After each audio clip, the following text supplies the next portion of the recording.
आज के वीडियो में मैं आपको रियासतकालीन एक ऐसे ठिकाने की जानकारी दूंगा और उनके खूबसूरत महल दिखाऊंगा जिन्होंने इस देश के लिए या अपनी मातृभूमि के लिए एक से बढ़कर एक बलिदान दिए हैं। साथ ही जनहित के ऐसे ऐसे कार्य किए हैं कि आप सोच भी नहीं सकते।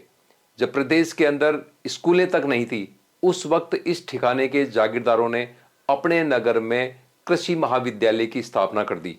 और आपको मैं बताऊं कि उसी महाविद्यालय ने आजादी के बाद इस देश को हजारों की संख्या में हर विभागों के अंदर अधिकारी दिए और कर्मचारी दिए हैं। जनहित के प्रति भी यहाँ के जागीरदार इतने समर्पित थे कि जब प्लेग जैसी बीमारी आई, तब यहाँ के जागीरदारों ने अपने पहाड़ी के ऊपर बने किले की मरम्मत कराई और अपने नगर के पूरे वासियों को किले के अंदर लेके चले गए ताकि वहां तक चूहे नहीं पहुंचे और प्लेग की बीमारी नहीं फैले। तो जानिए इस ठिकाने के गौरवशाली इतिहास को और देखिए यहाँ के खूबसूरत महलों के दृश्य। जयपुर जिले में जयपुर से पश्चिम दिशा में लगभग 45 किलोमीटर दूर जयपुर अजमेर रेल मार्ग और कालवाड़ फलोदी मेगा हाईवे पर स्थित है प्राचीन नगर जोबनेर। इसी नगर में स्थित है ज्वाला माता का प्राचीन मंदिर। आपको बता दें, ज्वाला माता को कई जातियां कुल देवी के रूप में पूजती है। जोबनेर नगर का इतिहास हजारों वर्ष पुराना है। साथ ही इसके नामकरण की भी एक रोचक कहानी है। कहते हैं कि राजा ययाति को जब ऋषि ने श्राप दिया और वो बुढ़ापे को प्राप्त हो गए थे, उस वक्त जो है जब ऋषि का श्राप जो है लगा और बूढ़े होने के बाद में जो है राजा ययाति दुखी हुए, तो उन्होंने जो एक क्षमा याचना की। तो उन्होंने जो है ऋषि ने क्षमा किया और कहा कि अगर तेरे कोई पुत्र जो है वो बुढ़ापा ले और तेरी अपनी जवानी दे तो तेरे को वापस जो है जवानी मिल सकती है। 3 बेटों ने मना कर दिया और चौथा जो सबसे छोटा बेटा पुरु था, उसने कहा कि आप शहर से मेरी जो है जवानी लो। तो कहते हैं कि राजा जी ययाति वापस जवान हो गए। उनकी 2 रानियां थी, देवयानी और शर्मिष्ठा। तो कहते हैं कि जोबनदेह का जो काम हुआ था और जो लेना देना हुआ था जो वो इस जोबनेर नगरी में हुआ था, तो यौवनदेह नाम हुआ, फिर जोबनदेह हुआ और फिर अभ्रंश होकर के जोबनेर हो गया। इस तरह इस नगर के नामकरण में भी अपने पिता के लिए पुत्र के बलिदान की कहानी छुपी है। इस नगर पर समय समय पर कई राजवंशों ने राज किया, पर सन 1554 ईस्वी से लेकर देश की आजादी तक जोबनेर नगर कछवा वंश की खंगारोत सका के अधीन रहा। हमारे पूर्वजों का ये इतिहास है कि आमेर के राजा पृथ्वीराज जी थे, उनकी 6ठी संतान जो है वो जगमाल जी हुए। जगमाल जी को आमेर के पास में साईवाड़ गांव दिया गया, लेकिन वो उस गांव से संतुष्ट नहीं हुए और वो उनको अपर्याप्त लगा। पहले उन्होंने आधा गांव चारणों को और आधा ब्राह्मणों को जो है दान में दिया और उसके बाद में फौज लेकर के और आगे निकले। तो सबसे पहली लड़ाई जो है वो बोराज में हुई। बोराज के किले को फतेह किया।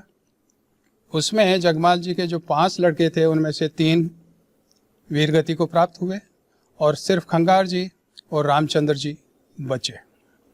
ज़्यादातर हमारे जो पूर्वज जो है वो खंगारोत वंशी ही कहलाते हैं, क्योंकि जगमाल जी के बाद में जो है खंगार जी बहुत ही प्रतापी राजा हुए और उनको नरेणा मिला। नरेणा फिर बाद में जो है खंगार जी के जो बड़े बेटे थे नारायण दास जी, उनको नरेणा मिला और छोटे बेटे को मनोहर दास जी थे, उनको जोबनेर मिला। राव खंगार, जिनके नाम से उनके वंशज खंगारोत कहलाए, के निधन के बाद उनके छोटे पुत्र मनोहर दास को जोबनेर की जागीर मिली। राव खंगार के एक भाई रामचंद्र जी बंटवारे में मिली जागीर से संतुष्ट नहीं थे। उनके इसी असंतोष ने कश्मीर में कछवा राजवंश की खंगारोत शाखा का राज्य कायम किया। राव खंगार के जो है छोटे भाई रामचंद्र जी जो है यहाँ से अपनी जागीर से असंतुष्ट होकर के और चले गए और बादशाही सेवा में रहे। वहाँ पे कहते हैं कि कश्मीर में भी एक मुसलमान राजा का राज था, तो उस बादशाह को जो है इन्होंने रामचंद्र जी को भेजा बादशाह ने कि जाकर के और उसको फ़तेह करो। तो इन्होंने कश्मीर को फ़तेह किया और उसको वहाँ के बादशाह को भगा दिया। इस पे खुश होकर के उन्होंने जो है वहाँ का हाकिम जो है वो रामचंद्र जी को बना दिया और बाद में जो है रामचंद्र जी वहाँ के जागीरदार हुए।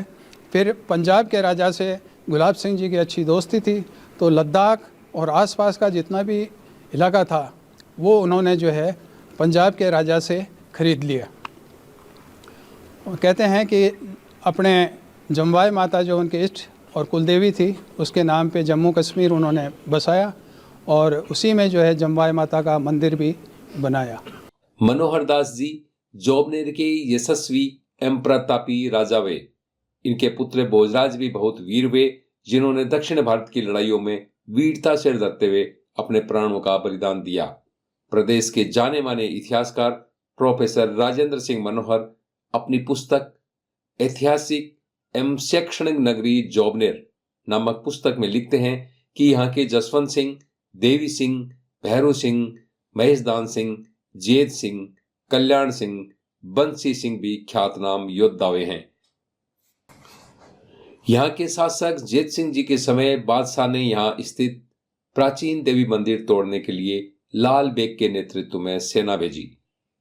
तो उस वक्त शाहजहां ने जो है ऑर्डर पास किया कि जाकर के और देवी का मंदिर है और यहाँ पे भक्त लोग आते हैं जो कि त्रिशूल और शंखनाद करते हुए आते हैं और एक फ़ौज का स्वरूप उन्होंने ले रखा है और जब भी ज़रूरत पड़ती है ये फ़ौज बन करके फ़ौज तैयार होती है और आक्रमण करते हैं। तो आप जाकर के और इस देवी के मंदिर को जो है ज्वाला माता के मंदिर को तोड़ो।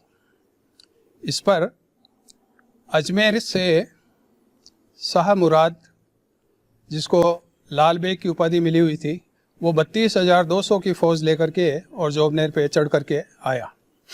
बीच में नरेना पड़ा। नरेना से जो है उसकी पहली लड़ाई हुई, लेकिन नरेना के राजा जी जो है वो युद्ध में जो है हार गए और उनके सेनापति जो गुड्डा के बेरीसाल जी थे वो लड़ाई में वीरगति को प्राप्त हुए। फिर फौज आगे बढ़ी और जोबनेर की तरफ आने लगी। तो कहते हैं कि जैत सिंह जी के पास में इतनी फौज थी नहीं, तो उन्होंने माता जी का जो है ज्वाला माता का उनके इष्ट था, तो ज्वाला माता के जाकर के और ध्यान किया। कहते हैं कि ध्यान में जो है ज्वाला माता आई और उन्होंने कहा कि तुम 5 आदमियों को लेके जाओगे और तलवार की जगह पानी का पूड़ा भी हाथ में लेके जाओगे तो भी जीत तुम्हारी होगी, तुम्हारी तरफ से मैं युद्ध करूंगी। इससे जो है उनको बड़ा कॉन्फिडेंस आ गया और जैत सिंह जी ने जो है आसपास के भाईपे को कहलवाया, फौज तैयार हुई। 8 से 10 हज़ार की फौज जो है उस वक्त तैयार हुई। जैतपुरा के पास पहुंचने पर जो है रात हो गई, रात को डेरा वहीं डाला। कहते हैं कि एक शेखावतों की बारात जो है शेखावाटी से आई हुई थी, जिसमें करीब 150 से 200 जो है शेखावत थे। शादी करके आ गए थे, वो बीन बीननी साथ थे। उन्होंने कहा कि मुसलमानों की फ़ौज तो बिल्कुल नज़दीक में आ गई है और आप सुबह होने का इंतजार क्यों कर रहे हो, रात को ही अटैक क्यों नहीं करते। उन्होंने कहा कि ये धर्म विरुद्ध है। तो शेखावतों ने कहा कि आपका मंदिर तोड़ने जा रहे हैं, वो धर्म विरुद्ध नहीं है क्या? आप अभी जाकर के और रात में ही अटैक करो और हम जो है आपका नमक खाया है तो आपके साथ लड़ेंगे। उन शेखावतों ने आइडिया दिया कि रात को ही जो है अटैक करो। तो रोज़े के दिन चल रहे थे, मुसलमान थके हारे जो है बकरे खा के सोए पड़े थे। आधी से ज़्यादा फ़ौज को जो है जैत सिंह जी और कंवर कल्याण सिंह जी की फ़ौज ने जो है सोते हुओं को ही काट दिया और आधी फ़ौज में भगदड़ मची और मुसलमान जो है सांबर की तरफ भागे। तो कंवर कल्याण सिंह जी सेनापति थे, उन्होंने उसका पीछा किया और कहते हैं कि सांबर जाते जाते लाल बेग को मार डाला।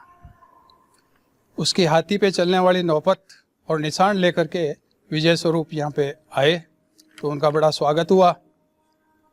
नौपत जो है वो हमारे ज्वाला माता के मंदिर में चढ़ा दी, जो आज तलक जो है वहाँ पे चढ़ी हुई है और वो बजती है। वहाँ से हम जब आए तो राजपूतों के साथ में जो है राव जाति के लोग आए, वो यहाँ पे भैरू जी को पूछते हैं और हमारा सब इंतजाम देखते हैं, कोतवाल कहलाते हैं। उसी के साथ में जो है पंडित लोग आए जो कि पारासर परिवार से थे और पारासर जाति के थे ब्राह्मण, तो वो यहाँ पे पूजा करते हैं। राणे जो है ढोल बजाने का काम करते हैं और नौपत बजाते हैं। इस तरह से हमारे यहाँ काम बटा हुआ है माता जी का। इस तरह देवी ज्वाला माता के आशीर्वाद और कुछ शेखावत वीरों के सहयोग और कूटनीति से जोबनेर के शासकों ने यह युद्ध जीत लिया। देवी ज्वाला माता मंदिर पर हर वर्ष चैत्र मास में मेला बढ़ता है, जिसका इतिहास भी राव खंगार से जुड़ा है। राव खंगार को जो है सपने में माता ने दर्शन दिया और हुक्म दिया कि मेरे यहाँ जो है लखी मेला तू भरवा और मेरे एक बड़ा मंड बनवा मंदिर के ऊपर। तो राव खंगार ने एक बड़ा जो है मंदिर और मंडप जो है तैयार करवाया माता जी के, और चैत्र मास में जो है यहाँ पे 1 महीने का मेला जो है वो भरवाया। तो अब ये परिपाटी पड़ गई है और सैकड़ों साल से हमारे यहाँ पे जो है यहाँ चैत्र मास के अंदर मेला बढ़ता है, जिसमें लाखों श्रद्धालु और भक्त लोग आते हैं।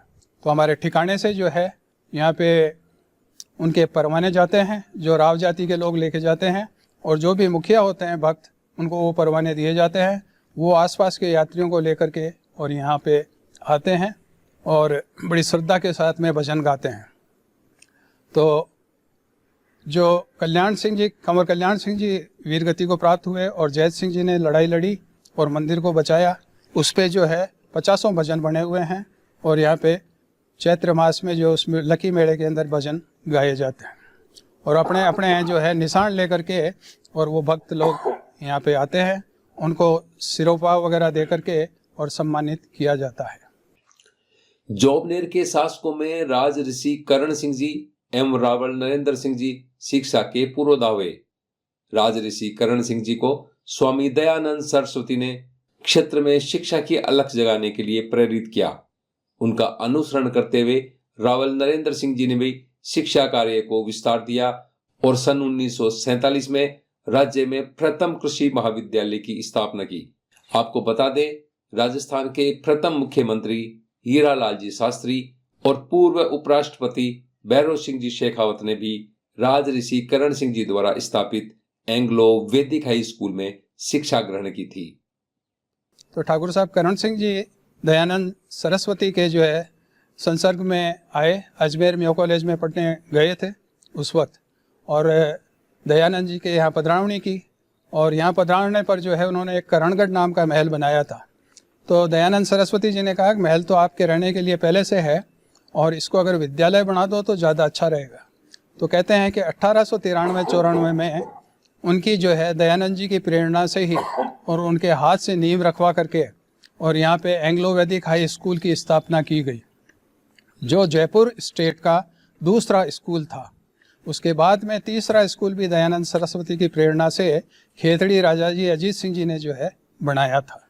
तो इस तरह से 1893 में यहाँ जो है स्कूल की स्थापना हुई, विद्यालय की, एंग्लो वैदिक हाई स्कूल के नाम से। उसके बाद में उनके सुपुत्र रावल नरेंद्र सिंह जी जो है वो स्टेट काउंसिल के अंदर जो है मेंबर हुए और 15 साल तक एजुकेशन मिनिस्टर, शिक्षा मंत्री जो है जयपुर स्टेट के रहे और उन्होंने 50 स्कूल खोले। लेकिन उनका मुख्य काम जो था वो ये रहा कि 1947 में आज़ादी के पहले उन्होंने यहाँ पे कृषि महाविद्यालय की नींव रखी और कृषि महाविद्यालय शुरू किया, जो कि 5 आसपास के स्टेटों में पहला कृषि महाविद्यालय था।